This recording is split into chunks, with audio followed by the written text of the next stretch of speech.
आज हम अम्ल एवं क्षारक के रासायनिक गुणधर्म पढ़ेंगे। तो इसमें देखते हैं फर्स्ट पॉइंट, यहाँ पे देखिए, अम्ल एवं क्षारक धातुओं के साथ कैसे अभिक्रिया करते हैं, हमें ये देखना है। ठीक है, अम्ल और क्षारक के बारे में हम लोग जानते हैं। अब ये अम्ल और क्षार जब धातुओं से इनकी क्रिया होती है तो आखिर इन पे क्या क्या चीज़ें होती है, वो चीज़ हम लोग रासायनिक अभिक्रिया में देखेंगे। ठीक है, सामान्यतः धातुएं अम्लों के साथ क्रिया कर लवण बनाती है, ठीक, तथा हाइड्रोजन गैस का विस्थापन करती है।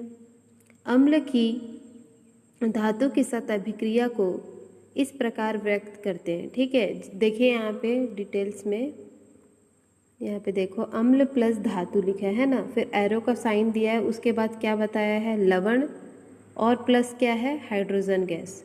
ठीक है, इतना बनना है। अगर अम्ल किसी भी धातु से क्रिया करेंगे तो क्या क्या बनेगा, इसको आप फॉर्मूला को आप अच्छे तरीके से याद रखोगे ना तो कोई भी चीज़ में आपको तकलीफ़ें नहीं होंगी। ठीक है, जब भी अम्ल किसी धातु से क्रिया करेंगे तो कोई एक लवण बनेगा प्लस एक हाइड्रोजन गैस निकलेगी। ठीक है, सपोज यहाँ पे क्या क्या लिया गया है, देखिए यहाँ पे लिया गया है 2HCl प्लस क्या लिया गया है, जिंक, है ना। तो यहाँ पे इन दोनों के साथ अभिक्रिया होके क्या बनाएगी, ये जिंक क्लोराइड बन लेगा तो क्या हो जाएगा, ZnCl2। पता है हम लोग को जिंक पे +2 चार्ज होता है ना, और क्लोरीन पे -नेगेटिव चार्ज। इस वजह से हम लोग को पता चला ZnCl2 बनेगा, क्योंकि ये जो दो है इसके नीचे पे आ जाएगा, ये अपन पढ़ चुके हैं, है ना।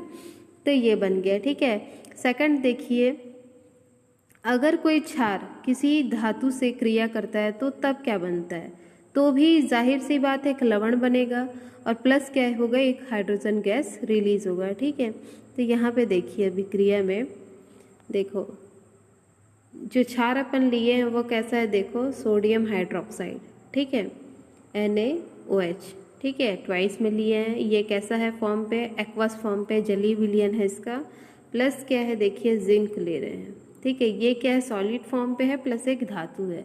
जैसे हम इनको गर्म करते हैं तब क्या बनता है, देखिए यहाँ पे क्या है, सोडियम है, इसका हम लोग को क्या बनाना है, लवण बनाना है। ठीक है, और यहाँ पे सपोज समझ लो अभी के लिए जिंक, और क्या है, देखो कुछ नहीं करोगे तो रुको एक सेकेंड और एक बार बता देती हूँ, एकदम इजी मेथड बताती हूँ। देखो जैसे कि सोडियम हाइड्रोक्साइड दिया है, ठीक है, ये क्या है, क्षार है, ठीक, जिसकी अभिक्रिया किसके साथ कर रहे हैं, अपन जिंक में कर रहे हैं। ठीक है, हम लोग को जाहिर है ये पता है हम लोग को कि हाइड्रोजन गैस निकलेगा प्लस लवण बनेगा। ठीक है, तो सबसे पहले क्या करो, हाइड्रोजन गैस को अलग कर दो, बाकी जो बचा है ना उसको एक साथ इकट्ठा कर दो, क्योंकि और कोई थर्ड पार्टी कुछ चीज़ तो बन ही नहीं रहा है, बन रहा है तो दो ही चीज़ बन रहा है, एक हाइड्रोजन गैस और प्लस लवण। तो अगर हम लोग हाइड्रोजन गैस को हटा देंगे तो बाकी लवण का फॉर्मूला ऐसे ही मिल जाएगा। ठीक है, तो यहाँ पे देखो हाइड्रोजन गैस, तो यहाँ पे लिखोगे, यहाँ पे हाइड्रोजन कितनी मात्रा में, 2 है, तो H2 ही निकलेगा। ठीक, इतना जाहिर है। ठीक है, उसके बाद जो सेकंड जो है वो जो लवण है वो कैसे मिलेगा, देखो यहाँ पे सोडियम है, ठीक, और यहाँ पे जिंक भी है और ऑक्सीजन भी है। ठीक है, तो जिंक प्लस ऑक्सीजन। अब ये देखो कहाँ पे ट्राइस आएगा, ये अपन को सोचना है। हम लोग को ये पता है कि यहाँ पे +1 चार्ज होता है, ठीक है, और यहाँ पे कितना होता है, +2 चार्ज होता है, यहाँ पे -2 चार्ज होता है। इतना अपन जानते हैं ना, क्या क्या समझे, सोडियम में +1 चार्ज मतलब +1 चार्ज होता है, ठीक है, और क्या बोलते हैं, जिंक में +2 चार्ज होता है, और ऑक्सीजन पे कितना होता है, -2 चार्ज होता है। तो जब हम लोग इसकी बात करें, ठीक है, तो यहाँ पे कितना आ जाएगा, यहाँ पे ट्वाइस आ जाएगा। ठीक है, और यहाँ पे भी कितना हो जाएगा, ट्वाइस आ जाएगा। ठीक है, तो क्या हो जाएगा, ये सोडियम जिंकेट बन जाएगा। ठीक, इतना आप लोग नोट कर लेंगे। चाहे तो आप लोग प्रैक्टिकल के थ्रू भी आप लोग इसको जान सकते हैं। देखो प्रैक्टिकल कैसे करना है, हम लोग ये जानते हैं, जो जो भी लौ जो जलती है, ठीक है, कोई भी चीज़ जलता हुआ चीज़ में अगर हम लोग वहाँ पे हाइड्रोजन गैस प्रोवाइड करेंगे तो वो ज्वाला जो होती और ज़्यादा जलने लगती है ना, तेज।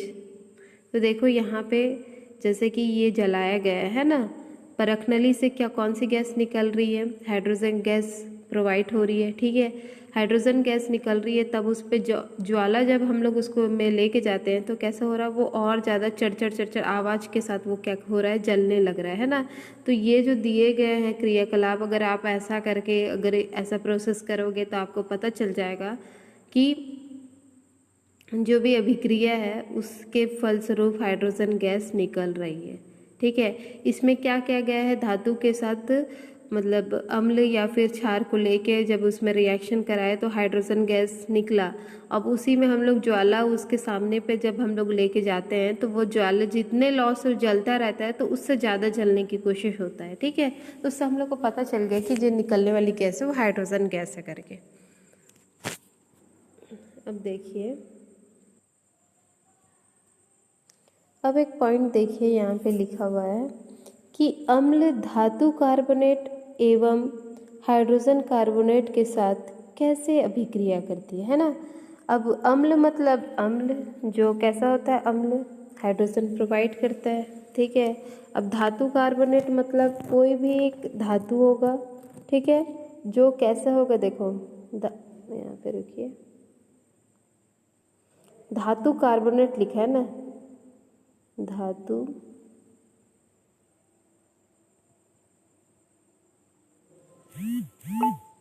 बोनेट, ठीक है, धातु कार्बोनेट। कैसे, धातु मतलब जिसको अपन मेटल कहेंगे और कार्बोनेट मतलब ऐसा कुछ दिखता रहेगा, ठीक है। एम की जगह में कोई भी धातु हो सकता है। उसके बाद बोला है धातु हाइड्रोजन कार्बोनेट, मतलब क्या है, कोई धातु तो होगा, साथ में हाइड्रोजन भी होगा, साथ में क्या होगा, कार्बोनेट भी होगा।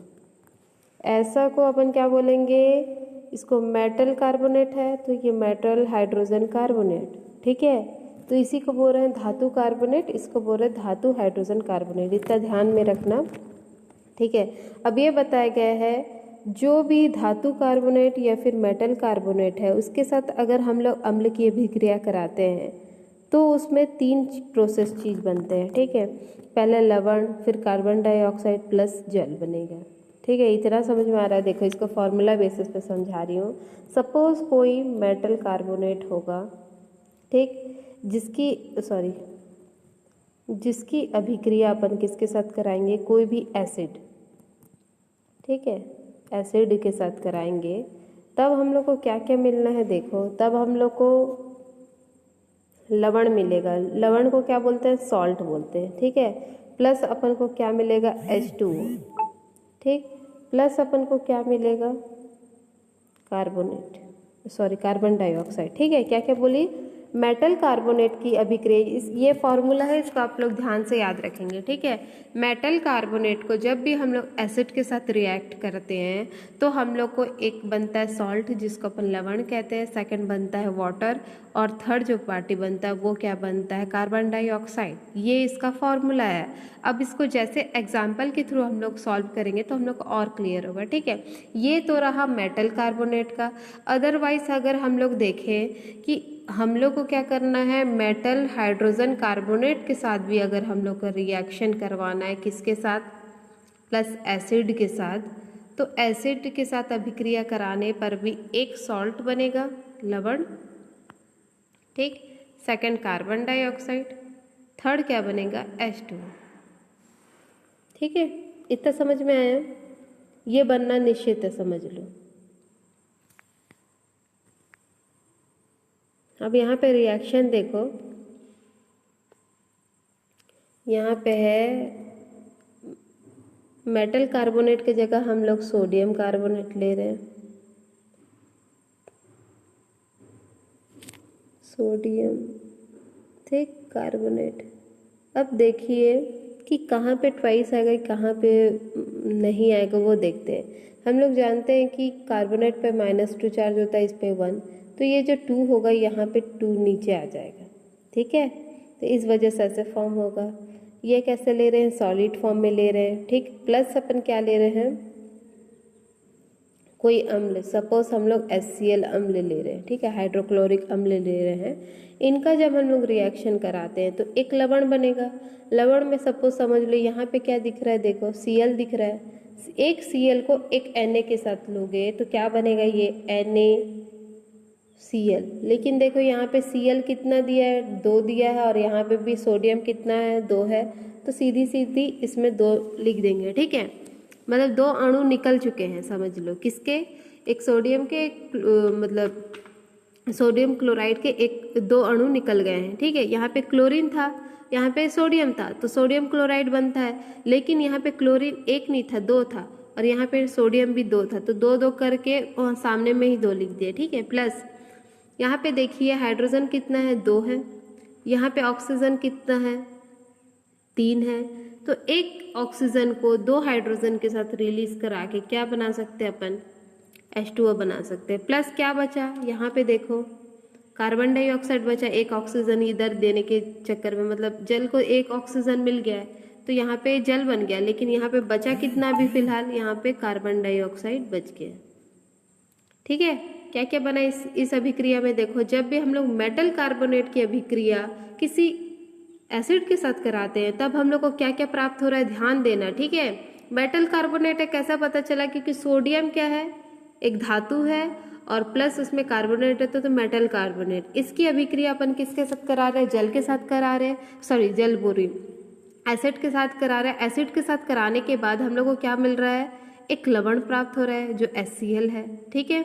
बैलेंस करना आपको खुद से सीखना पड़ेगा, ठीक है। जैसे कि बैलेंस करने का और भी अभिक्रिया हम लोग 9th क्लास में पढ़े हैं, अगर नहीं आएगा तो भी पूछ लेंगे मुझसे, ठीक है। बैलेंस करना बहुत ईजी है। तो देखो यहाँ पे सोडियम क्लोराइड बना प्लस H2O फिर CO2, ठीक। अब देखिए ये तो रही बात किसकी थी, मेटल कार्बोनेट की। अब हम लोग पढ़ेंगे metal hydrogen carbonate. Suppose metal hydrogen carbonate अपन किसको बोलेंगे, MHCO3, मतलब मेटल हाइड्रोजन कार्बोनेट। तो इसका एग्जाम्पल कैसे होगा, सोडियम हाइड्रोजन कार्बोनेट, ठीक है। सोडियम हाइड्रोजन कार्बोनेट की अभिक्रिया अपन किसी एसिड के साथ, सपोज HCl ले लेते हैं, ठीक है। जब हम लोग HCl के साथ इसकी अभिक्रिया कराएंगे तो क्या बनेगा, देखो यहाँ पे एक सोडियम है, यहाँ पे एक Cl है, तो क्या बन गया, NaCl, लवण बन गया। प्लस क्या है, देखो यहाँ पे हाइड्रोजन 1, यहाँ पे 2 हाइड्रोजन है, 2 हाइड्रोजन के साथ एक ऑक्सीजन मिलेगा तो क्या बन गया, H2O। प्लस इसमें क्या है, CO2 है ना, कार्बन डाइऑक्साइड बच गया है। तो ऐसे करके मतलब ये बोला गया है, भले मेटल कार्बोनेट लो या फिर मेटल हाइड्रोजन कार्बोनेट लो, दोनों ही परिस्थिति में जब भी हम लोग इनकी अभिक्रिया एसिड के साथ कराते हैं तो लवण, कार्बन डाइऑक्साइड और जल हमें प्राप्त होता है, ठीक है। इसको ध्यान से रीड करना, उसके बाद कॉपी में नोट करना, नोट करने के बाद अच्छे से समझना, नहीं समझ में आए तो मुझसे कंसल्ट कर सकते हो फ़ोन या मैसेज में, ठीक है।